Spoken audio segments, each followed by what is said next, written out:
What is going on, beautiful? The corniness, love it. What's going on, beautiful people? Welcome back to another amazing and impactful episode of the True Health Forever podcast, where we shall live our best life through the lens of holistic health. I'm your host. What? It's like the head. Yeah, head I'm like, nod. It's not that bad. It's not that bad. I'm your host, Devon Truvel, creator of Black Wall Street, the board game, and as usual, I have the flabbergasted, the laughing, the beautiful galactic curly queen herself. Please introduce yourself to the people. What's up, party people? My name is Sinclair, aka The Health Nerd. Here joining you on a beautiful Saturday evening. Evening for sure. It's been a day, y'all. First of all, if somebody faints during this podcast, Somebody. all right, if somebody faints, it might be me, it might be her. You don't know. Just look out for us. All right, pray on it. But before we get into it, first off, shout out to Angel who just favorited the podcast. Shout out to all the listeners out there. We get the feedback, we get the love. The random folks that we work with, our random friends giving us some love. So we appreciate it. We 61 episodes deep. It's been, what I'm saying? Out here doing it. Again, y'all heard the name. Shout out to Jair, always holding us down in the background. But we're over almost 2 years in at this point. So we definitely appreciate y'all rocking with us. So the topic for the day. So what happened was the topic for the day is managing stress, but more specifically, I'm probably gonna mess up the quote, but not to put you on blast, Queen, but the Queen was having a little bit of a difficult week about 2 weeks ago. Week before last, yes. Yeah, week before last. It was a little bit of a difficult week. We've all been there, right? We've all had those highs and lows. And what last week was a little bit of a low for the Queen. And I said something around the effect of what you do in the valleys will determine if you ever see another mountain, right? Because the valleys are low points in life, which we all find, and the mountain is those high points in life, which hopefully we all definitely experience at one point of our life. So we wanted to kind of talk about a few valleys that we've been in, but more importantly, how you can determine how you react to stress, how you react to being overwhelmed. That way you can crawl, climb, hike, scratch your way out of that valley. Does that sound good, Queen? Sounds good. All right. Well, without further ado, let's get into the episode.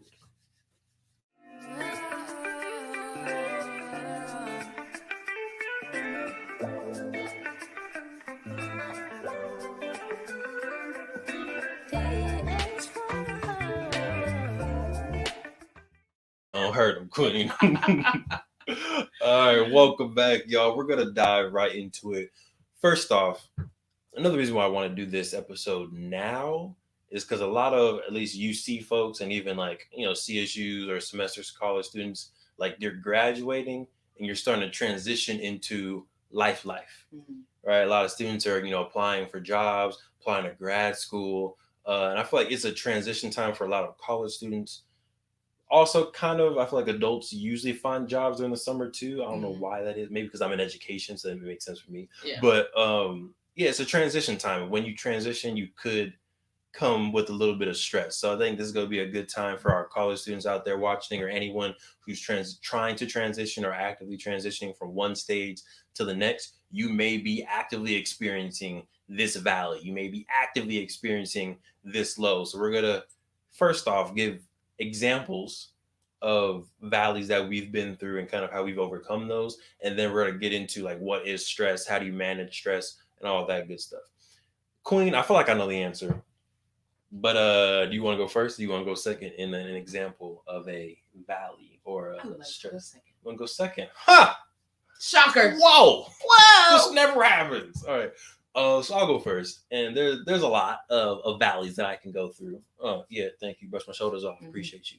And feel free, if y'all are watching this live or on the replay, like y'all can definitely go ahead and put a valley you've been through and how you've overcame it. But myself graduating from college, I felt very stressed because this queen over here got like a job offer before she even graduated. I feel like. Yes. Yeah. I made that a mission. Yes, you did. Very, very well done. I'm sure you were very meticulous. You planned it out. You went to the fairs. You did all your good stuff. Me, maybe I didn't do what I could have done. But watching her have a job solidified, and back then we were just dating. So I was like, dang, how you going to date somebody? She's a great grown out there, got a full time engineering job, and you got no jobs. I was stressed. I went to this conference. God, what was that name of the conference? But it was like a Irrelevant. yeah, irrelevant. It was a recreational conference. It was out there in Kissimmee, Florida, I believe. And at the conference, the point of going to there was to one get a job, right, priority. But then secondary priority was getting a scholarship to grad school. Now, I didn't tell the queen this at the time, and No, he didn't. I feel like I told this story to her, and she was It like, makes me "What? mad every time. What?" Every time. Listen, it's that pride. It's that pride, y'all. And I'm trying to tell this story because someone needs to hear it. Someone who may be going through something similar and they're too prideful to ask for help. First off, ask for help before I even get into the story. Ask for help when you're in that valley, right? But I went out there. I was broke. I had no money. I had money barely enough to get there, get a rental car, but I really didn't have money like that for food, really didn't have money like that for a hotel. So, long story short, during this conference, I slept in the car. Kissimmee, Florida, sleeping in the car 3, 4 days. Every morning, I would wake up at like 5 a.m.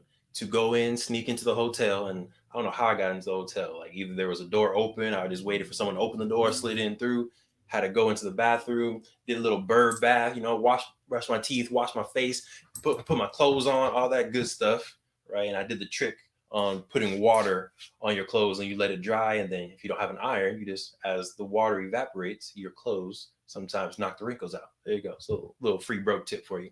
Right, take it with you or buy an iron, do your thing. But basically every day, I had to do that. And I was still interviewing, still smiling, still like, let's get this job. Very stressful. And it hit me when, yeah, we made it. We here now. But it hit me when I was doing an interview with someone who I kind of knew, and they knew my direct supervisor. So in my eyes, I was like, they about to hook me up. I'm about to do this interview. I'm great at interviewing. They know me. This is a job. This is a slam dunk.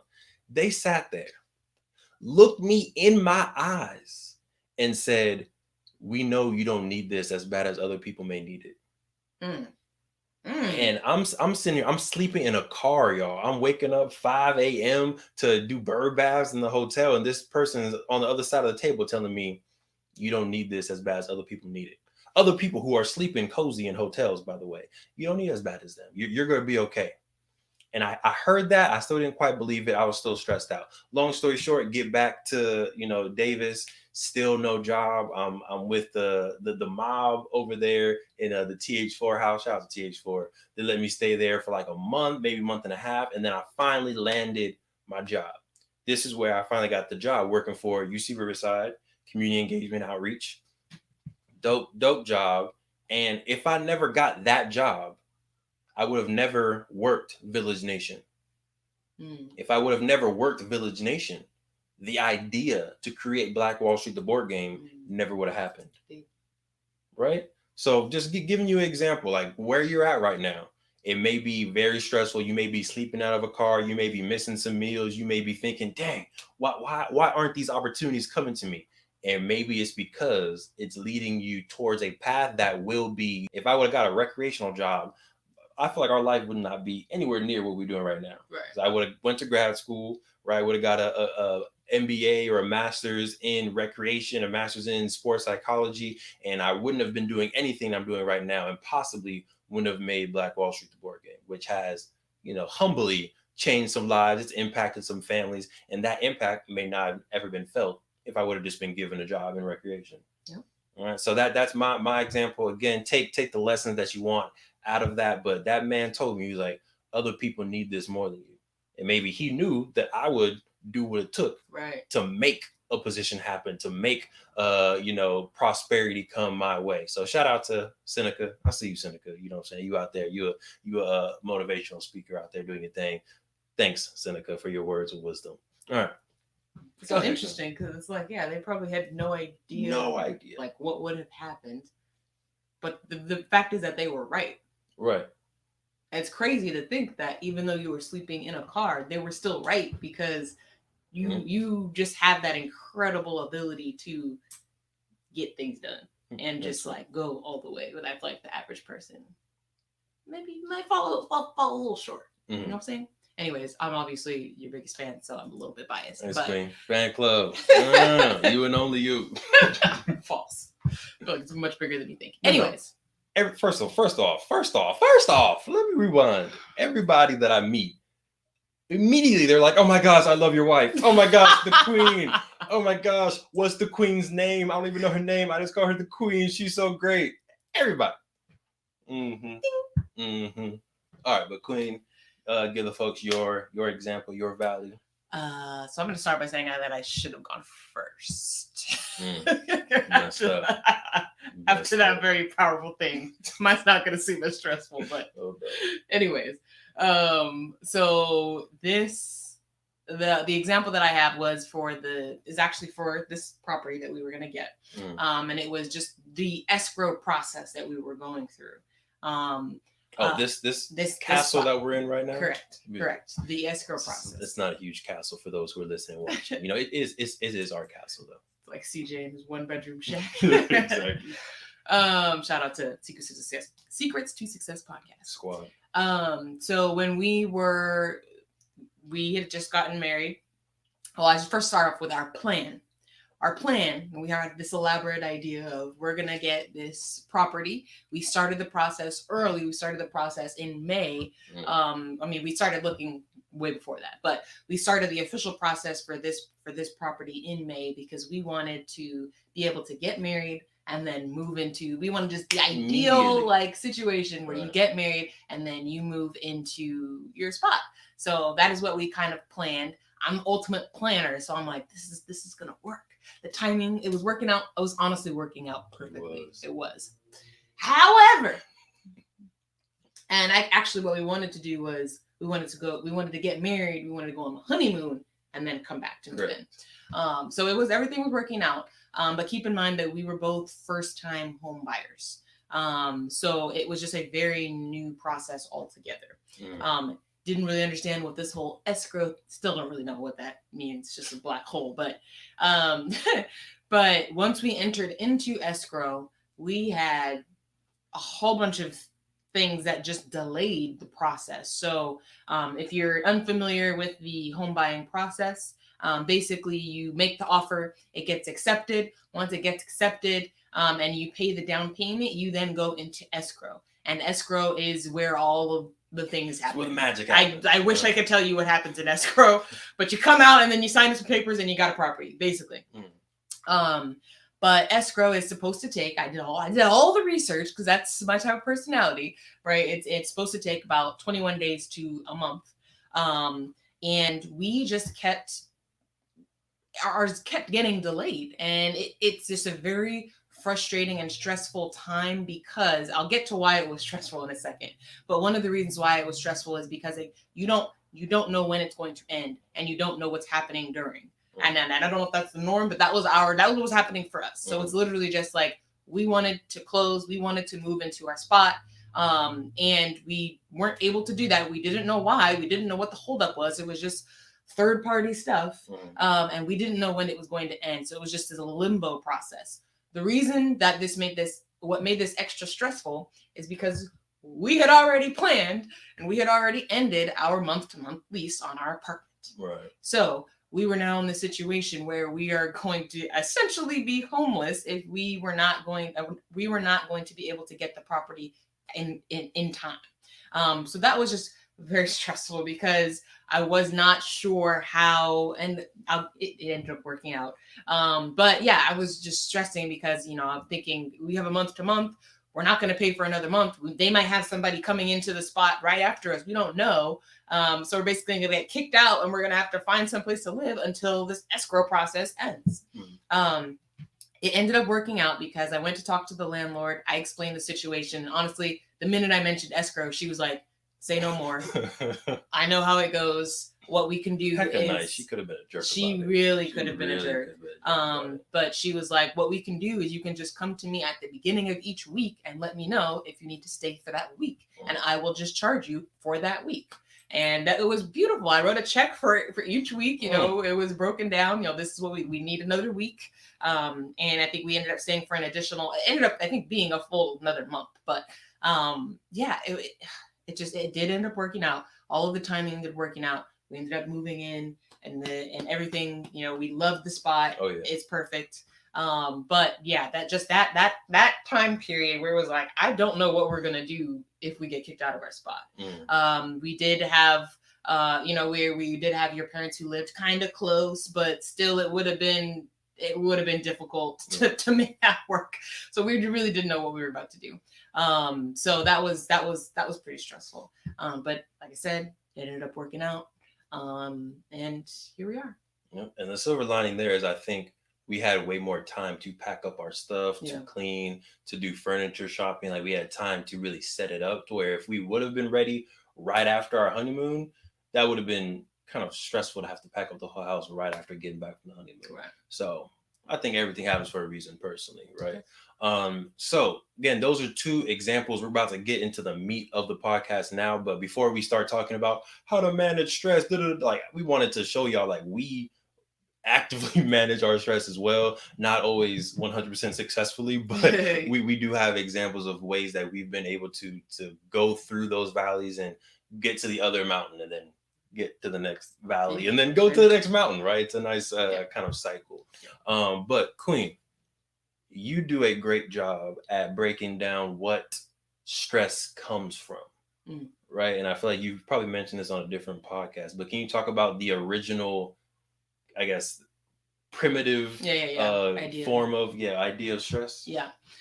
So when we talk about stress, what it looks like now is very different than what it was.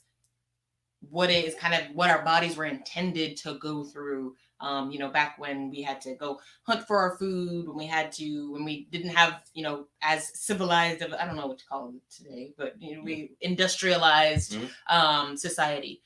So your stress response, everything that your body does when it experiences stress, is meant to keep you safe.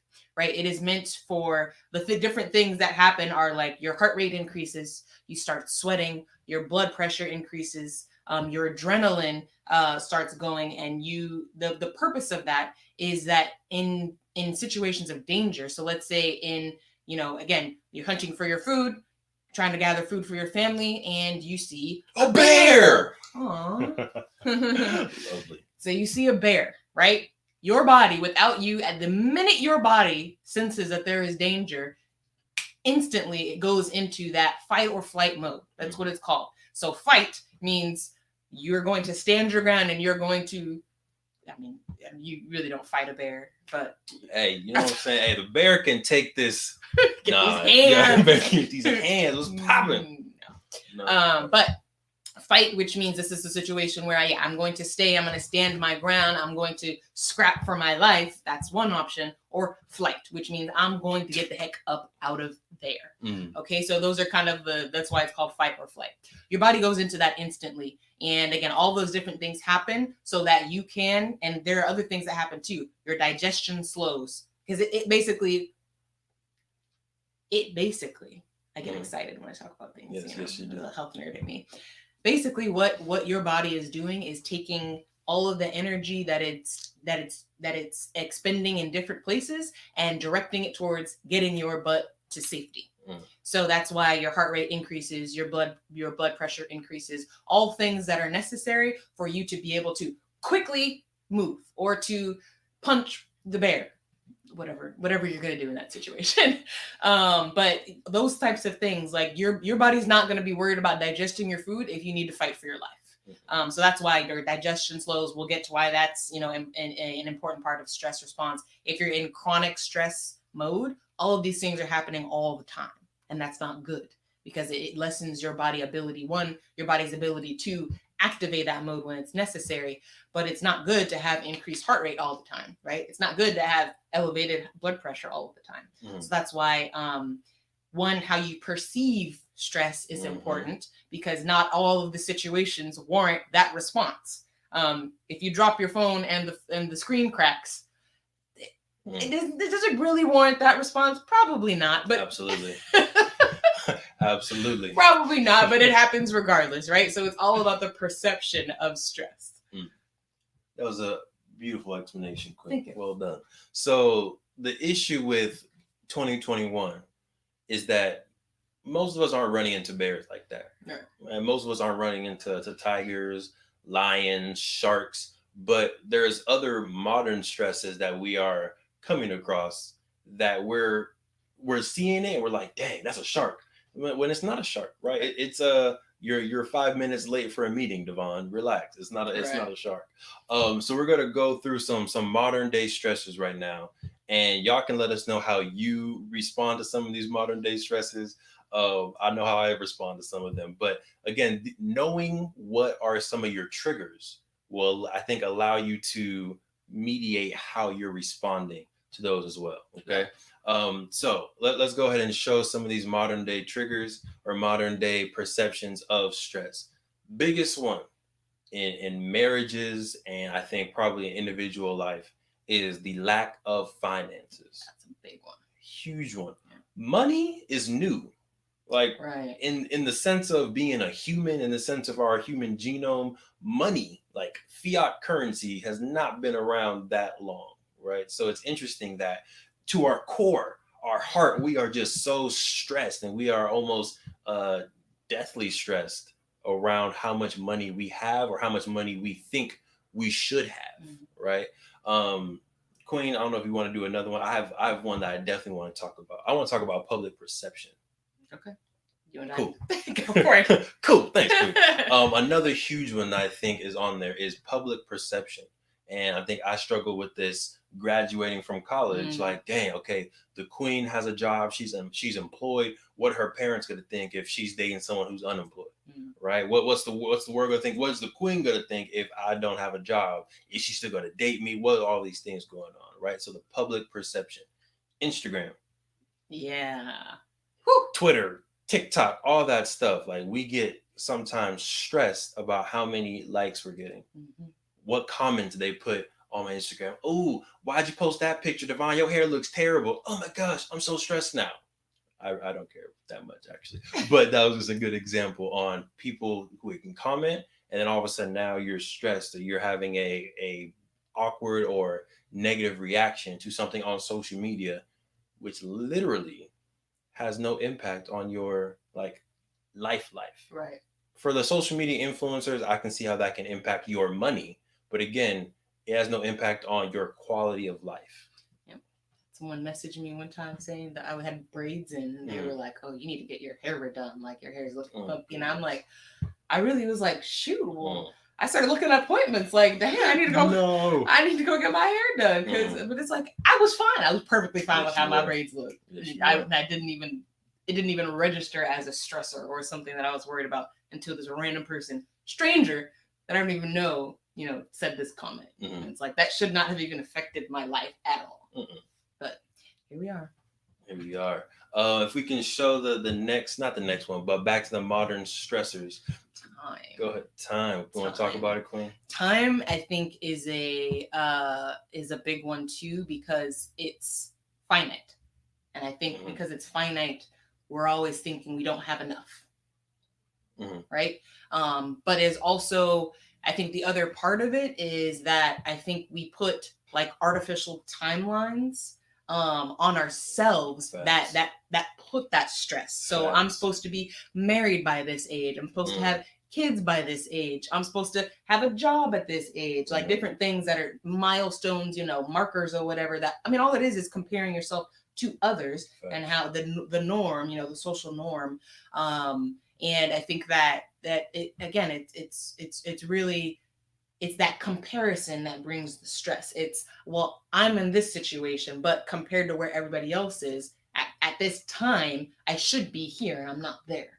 So I feel like it's a very interesting thing. Once you take that expectation off, that I need to compare myself to others and I need to be doing this because this is the norm, that I think the stress about time, it doesn't go away, but I think it definitely lessens. Sure. If I'm not worried about what time, what age I'm supposed to be married, if I'm not worried about what days I'm supposed to have kids, all that stuff, then I can just live my life and do what I want. You know what I'm saying? So I think that time is an interesting one. But I mean, like deadlines, all of those things, once you, those all can cause stress, right? I'm supposed to be for a job, or you have a deadline for a project you're supposed to meet, that can bring stress. So I think there's a lot of different ways that time can be a stressor, but nonetheless, I think that because again, it is finite. I think that's part of what makes time so stressful for a lot of folks. And I think this goes into the last one, which is personal goals. I think personal, all right? So I think when I look at some people on social media, or I even look at some of my virtual mentors and entrepreneurship mentors, I do compare my journey to their journey. And I feel like recently I've gotten better at it, because when you look at a Dame Dash, when you look at a Nipsey Hussle, when you look at Jay-Z, when you look at all these amazing entrepreneurs who are doing big things, we see them and they look young. Yeah. Right. Or even like a Kevin Hart, like they look young and you're like, dang, they say, you know what I'm saying? Black don't crack that melon and be holding up. But they look so young, and it's like, I'm young. They look young. Why don't I have the success that they have? But then when you start learning how old people really are, like they're in their 30s, they're in their 40s, they're in their 50s. They got like 10 years in the game, 20 years in the game, and you're trying to achieve something that you haven't put in the work in yet. Right. You're trying to be like someone who's 50 years old and you're 23. Right. So I feel like that's also how I've gotten a little bit better at managing my stress, because I'm like, look, Nipsey was 33 doing all this great stuff. You got 5-6 years to find. Right. You good. Pace yourself. Right. But personal goals, as the queen knows, is something that definitely I still need to work on a little bit, because I'm just like, I need it done by this time. Yes. To your point. But it's not life threatening. Right. If the Masterpiece Edition comes out 1 month later than what it's supposed to be, I'll still be okay. Right. But before I was stressing about it. The reason why we want to bring this up, and we're going to get into reactions in a second on like how do you manage stress, ways that you react. But the reason why it's important is because if you're 20 something years old and you're stressing about time, you're stressing about job, you're stressing about public perception, your chronic heart rate, as the queen said, is going to be elevated. Your blood pressure is going to be up. Your cortisol levels are going to be up. All of these things, all of these negative health markers are going to rise in you. What's cortisol? Cortisol is a hormone. It's a stress hormone that gets released, right? Come on now. I'll be listening to the Truvel Forever podcast. You know what I'm saying? I'll be in here, man. Oh, but like as these negative kind of reactions to stress, to life-threatening stress happen in your body, literally your life expectancy goes down. You can only have high blood pressure for so long. Your heart rate can only pump like at X BPMs for so long. You can only have so much cortisol in your blood cells, in your veins, arteries. There you go. I got the words just looking at you. Before plaque starts building up, right? So the sooner you're able to learn how to manage even those micro stresses, that can add just a little bit of time to your life, right? Add a little bit of quality to your life as well. And those little incremental steps can make a big difference when you look at 50 years, 60 years, 70 years.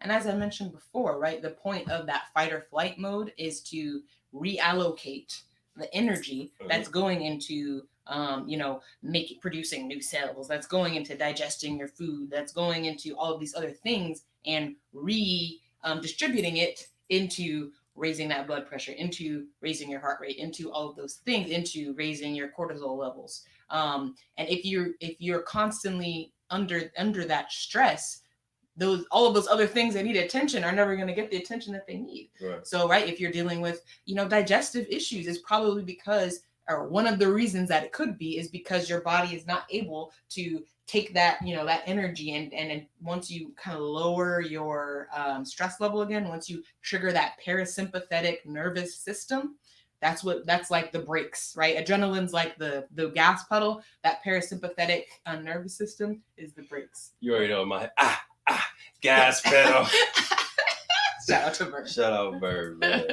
About that. No. But yeah, once you are able to kind of basically let the body know that it's safe. It's safe Mm, now to lower that heart rate. It's safe now to lower the blood pressure. It's safe now to put all of the attention back to digesting the food I just ate, mm, right? If you're not able to do that, then you're going to have digestive issues. You're going to have liver problems. You're going to have all of these, issues that come up because of stress. You would be surprised how many doctor's visits are stress related. I think it's something like mm. I think half. I think I'll half. believe you. I think half, if not more, of the doctor's visits people seek out medical attention are for stress related issues. Mm. That just shows you how prevalent it is. Gotcha. Yeah, so don't stress, y'all. We're gonna get into the next section now on kind of how you can see or start to assess how you actually react to stress. So I think step one is what are the things that are stressing me out? Right? Is it my job? Is it my kids? Is it my partner? No, it's not, Queen. You never stress me out. Sometimes you do. It's like that's a lie. That's Sometimes a lie. you do. You know what I'm talking about? We're gonna keep it 100. Is it the time? Is it your goals? Figure out what is stressing you out. That's number one. Number two is how do you react when you are stressed? Right. And I believe we have a slide on that, on like ways that you are coping with stress. And sometimes it's not the best way of coping. Right. But I'll give an example of how I do it. This is a positive list. We're gonna go to the positive list, and we'll do the positive list first. All right. So modern perception of stress. These are things that you can do to really, at least work for me. And Queen, you let me know what works for you, to kind of manage this stress a little bit. Number one is have a to-do list. Right. So for me, sometimes I have a lot of different things that I need to do. I need to post for Play Black Wall Street. I need to edit the audio for Truvel Forever. I need to email this person, this person. And when it's just all stuck in my head, it seems very chaotic and stressful. And I think the most stressful thing is, what if I forget to do something? Right. So I heard this somewhere else, but it was, don't trust your brain. Right. It's basically something like, don't trust your brain. If you have something important that you need to do, write it down, whether it's writing down on a piece of paper. Now I use Google Keep. I do my morning kind of affirmations to-do list as well, written. Sometimes I'll use Google Assistant and say, hey, I'm not gonna say it because they be listening all the time. But remind me at X o'clock to do this. That way I get reminders all the time. So now forgetting things isn't as stressful because I have so many different tools of remembering them. Number two on why to-do lists. Oh, sorry. No. Number two, why to-do lists help me is because the action of checking things off releases a little bit of dopamine for your boy. Right? Like when I'm able to be like, I did that. Go to the next one. All right, I did that. Or if I'm sitting down, I feel frustrated, like, dang, what can I get done? I go to the list. What can I get done in 10 minutes? Boom, I did that. And every time I check something off, I don't know, even just thinking about checking something off, I'm just like, you know what? I'm getting some stuff done. Yeah. I'm making some moves. I'm climbing this mountain. Right? Go ahead, Queen. I was just gonna say another reason. I don't know if you already touched on it, but the another reason why I think to do is helpful for me is that getting all of the things that are in my brain. If it's a to do list is like an organized way of looking at something, right? It's like this, then this, then this, even if it's not sequential, but it's like an organized way. If it's not organized on paper, then it's like a million thoughts moving a million miles per hour in my head, and that can just feel so overwhelming. Yep. I think to-do lists, and this is something pretty much every time that I come and I say, babe, I'm stressed about this, what do I do? That's usually one of his first things is he says, make a to-do list. And it's usually very helpful because again, it's just, if it's in my brain, then it feels like a lot, right? But when you put it on paper, it automatically looks more manageable. It's like, that's it. Okay, I could do this. Right. In my brain, it feels like there's way too much to be done in this amount of time. As soon as you put it on paper, it's like, well, okay, well, I'll do that tomorrow, and then I'll do that the next day, and then and then look, it gets done. So I think that's another way. It organizes it because unless your brain can make a to-do list in your head, more power to you. But mine cannot, and it just helps. Number two for me is exercise, Mm-hmm. right? And when I get really, really stressed, I feel like my natural thing to do is nothing, Mm-hmm. right? My natural thing to do is like, let me just sit down, let me watch some TV. And what I'm also realizing, and I don't know if we have time to dive into this, maybe we'll do a different episode, but I feel like TV for me is good because it's a distraction. Mm-hmm. And for a while, whether it's YouTube, whether it's actual TV, it's a distraction. I used to think that I can multitask. I can do some emails, I can edit and watch TV at the same time. And the queen was been saying, you can't multitask, Devon. I'm like, yeah, whatever, I can multitask. But truthfully, I feel like when I have something that I'm watching, that I'm not getting work done. And I get more and more stressed because I'm not making the progress that I really can make. Mm-hmm. So now I only watch TV to distract myself, right? Yeah. So if I'm doing nothing and I don't want to think about nothing, I'll put on TV. So for this hour, like, or for this 30 minutes when I do lunch, or for this hour when the queens come home and we're eating dinner, I'm locked into this TV. I'm not thinking about anything else. But when I actually need to do stuff, I can't be watching stuff, even if it's quote unquote educational. But I say that to say exercise is another one of those semi distractions. Mm-hmm. But when I exercise, I do feel good. And good ideas come to my head when I exercise. Whenever I get into a good rhythm of waking up on time, doing my yoga, going on my run, I always feel great. I'm always writing down my goals, writing down my to do list, and I just get more things done. Mm-hmm. But when I'm not working out, I tend to also be more stressed and get less things done. Yeah. Right. So find your groove. I actually did a I'll share it after you share, but I did this Google Keep that comes on like every 2 days that says you will be successful if you, and there's like 5 things on there that I need to do in order to be successful. I'll share it after we do the next one. Okay. You know what's interesting about exercise is when you think about it from the physiological aspect, exercise is actually a stressor. Right? It's a physical stressor. You're literally putting your body through stress. That's what exercise is. Mm. But I think the reason why it can be used as a tool, if it's not overdone, why it can be used as a tool for stress management is because it's what you said. It's hard to exercise, and for certain exercise, but you can run and walk and do other things. But for a lot of things, it's hard to be stressing about money when you're lifting weights, right? Because I need to be focused on lifting this heavy bar, right? Or whatever it is. Or when you're doing abs, I'm focused on my abs burning when I'm doing this exercise or whatever. I'm not thinking about the other things. And that's that brief period of time when you're not thinking about the other stress is what I think helps a lot of people feel better. It's like, okay, for this hour, I'm not thinking about money. I'm not thinking about that relationship. I'm not thinking about my job. And that's why afterwards you're like, yeah, that feels good. Because again, you've just given yourself that time to not think about it. Yeah. It's a great point. I didn't think about that. So here's my reminder, and it fired 2 days ago, and it will come again in 2 more days. But my success is guaranteed if I wake up before 6:30 a.m., work out or stretch daily, believe in my brilliance and greatness, stop judging others and myself, and stay consistent. Those are good. Thanks, Queen. So yeah, this one is fire at what time? 8 a.m. in the morning. So after my workout, boom, this will pop up, and I'll just go ahead and read this out loud. My success is guaranteed if I wake up before 6:30, work out and stretch daily, believe in my brilliance and greatness, stop judging others and myself, and stay consistent. Boom. Let's do that. Hey, do your thing. You know what I'm saying? I'm just giving free game. Y'all can use it. Y'all cannot use it. I'm just trying to make sure I do my part. You know what I'm saying? Share. You feel me? And then I think we might have like two more. We won't go into too many details because we're starting to lose light, and y'all know my melanin needs light in order to really pop out here in the streets. But our last two ways that y'all can be managing stress. Queen, would you like to? I know you like this one. I do like breathing. So breathing I is... like breathing too, by the way, but I think we all like breathing.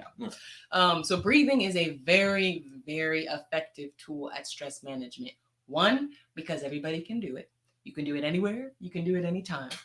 But two, as I was saying earlier, it again allows if you're focusing on your breathing, and again allows your brain to stop thinking about what you're stressing about for a little bit, even if it's just for 5 minutes. It can be so effective.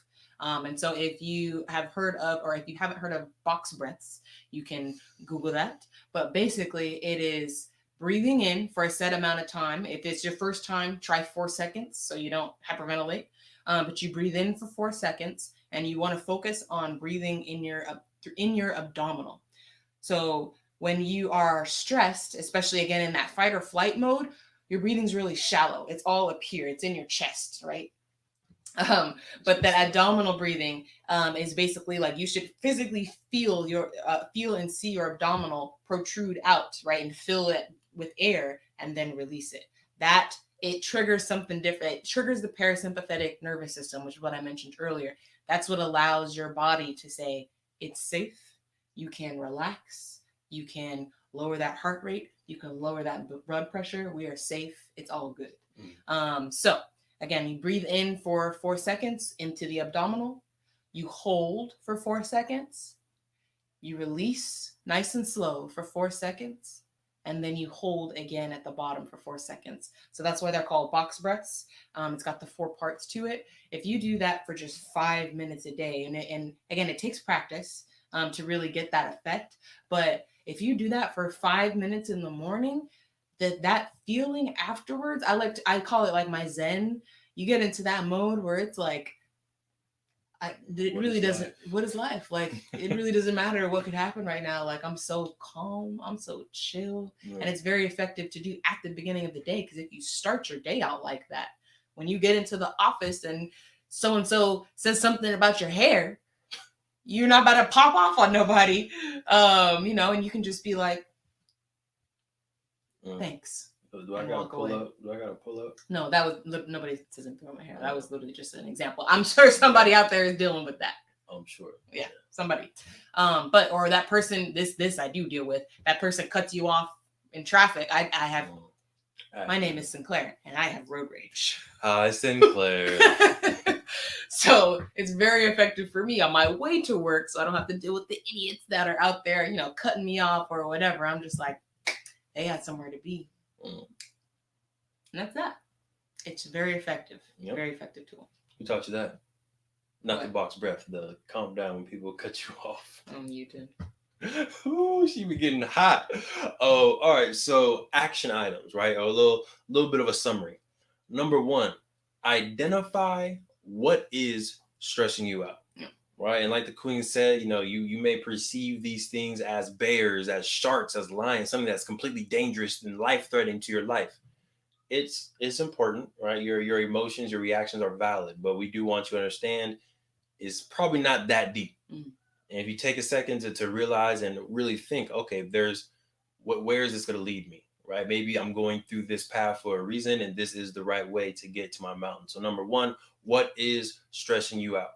All right.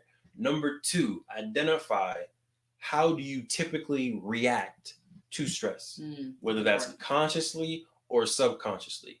Some of us, we order a certain meal when we're stressed. Yep. Right? Some of us eat a certain flavor of ice cream when we're stressed.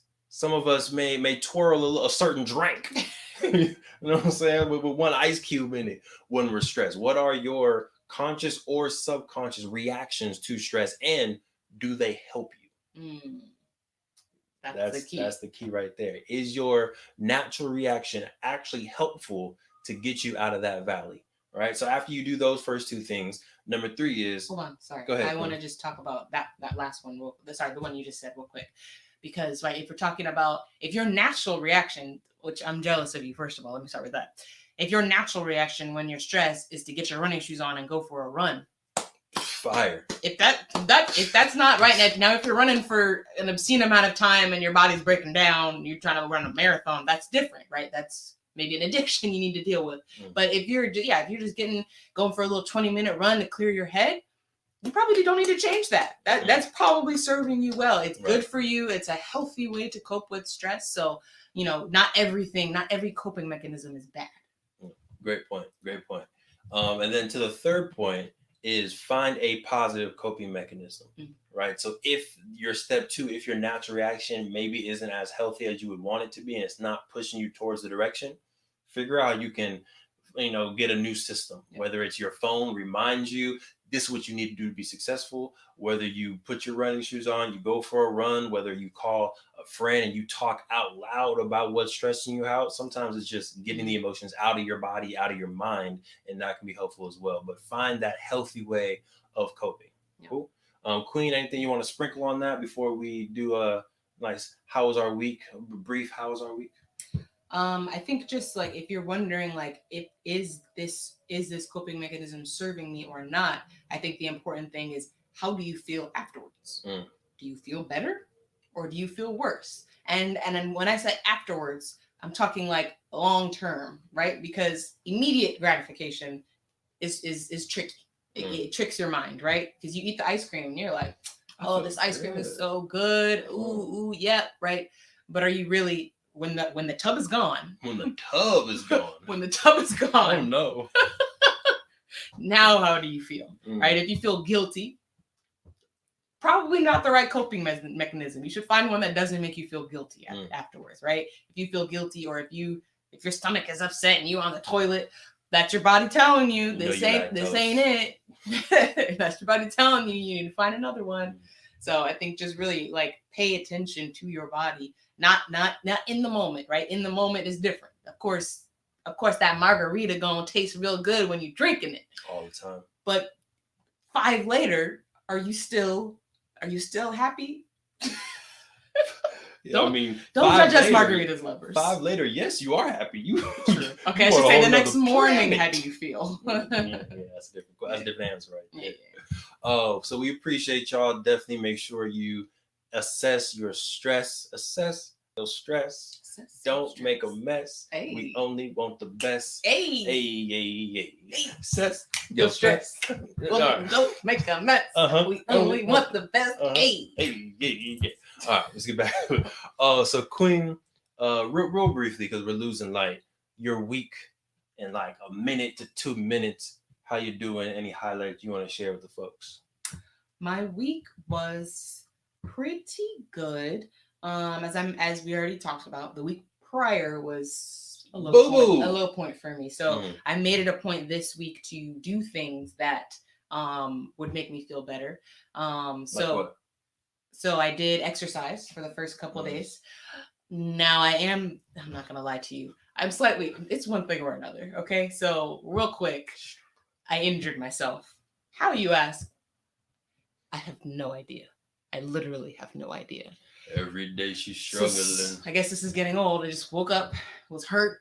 I worked out. I thought nothing of it. I'm like, it'll be fine. I worked out, did some squats with weight, and just messed my groin area all up. So unfortunately, that inhibited me to be able to do much for the rest of the week.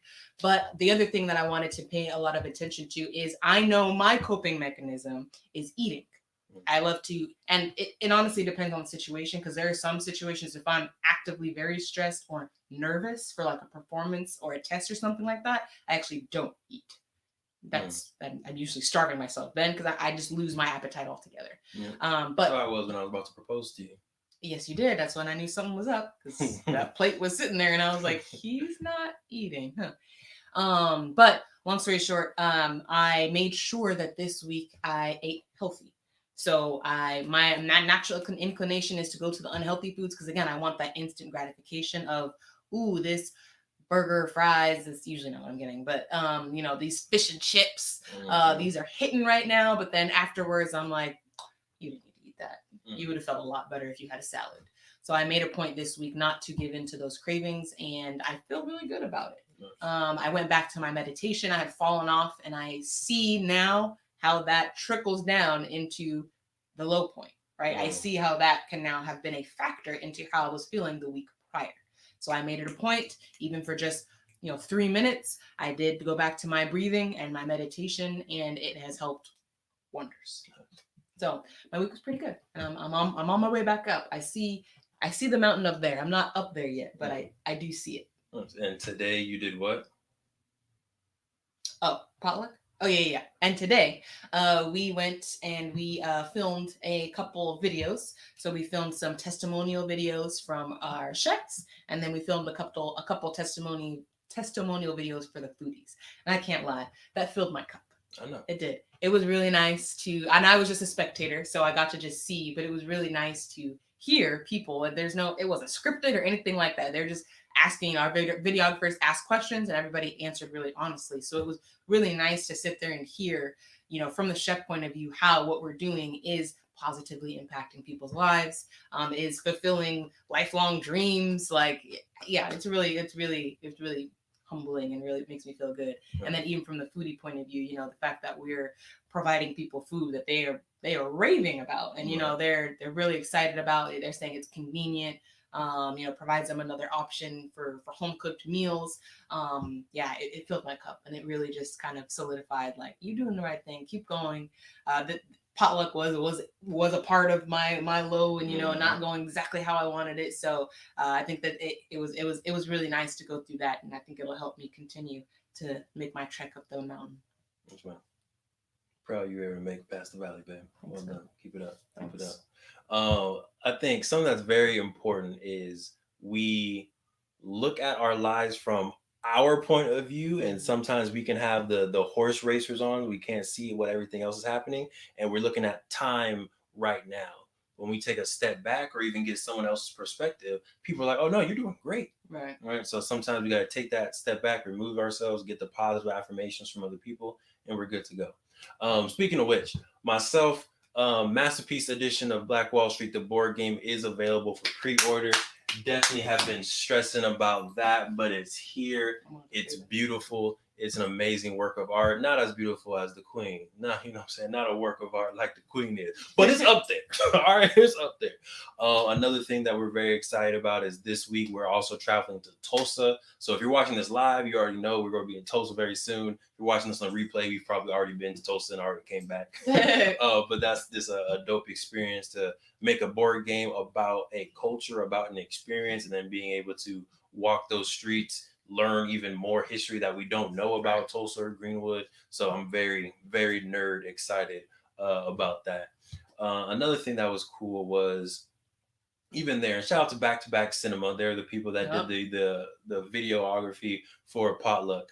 But they were like in the background, like listening to all the stuff that we had, the podcast, the board game. Obviously, they know about Potluck, and they're just like, man, y'all doing it. Like we really look up to y'all, which is dope because they're a power couple in their own right. They have their own business and they're doing their thing. So it's always good to get a little bit of love, right? A little bit of affirmations from other people in the business sector. So that definitely, filled my cup while we were over there too. Oh, look at, we left with full cups. Yeah, you know what I'm saying? Of water, of gold water. There you go. Yeah, of dream elixir, actually. Ooh. Yeah, you know what I'm saying?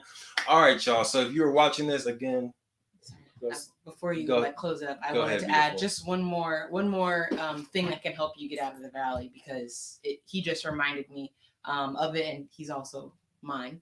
So you need to find you need to find somebody who is going to challenge you, challenge your viewpoint when you're in the valley, because that's important. Because like he just mentioned, when it's your life and it's your situation, it's your valley, it's hard to look outside of yourself and realize that this is, maybe not as big as it may seem in the moment. And if you think about your most stressful moment, if you think back to it in the grand scheme of everything that's happened in your life, how big of a deal was it really, right? So, and again, in the moment, it's hard to think about that. But if you get a person, someone else that can kind of help you through that and help you realize that in the moment, that's the person you need to go to when you're in those valleys.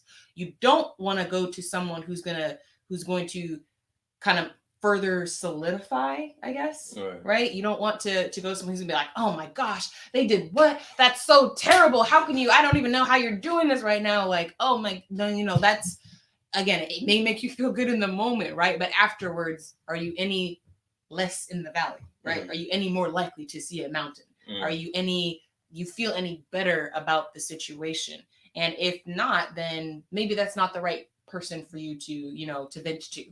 So find someone who's going to challenge you and be like, is that really the, is this, I'm trying to think of you're really good at asking questions. I'm trying to think of like what question you always ask me.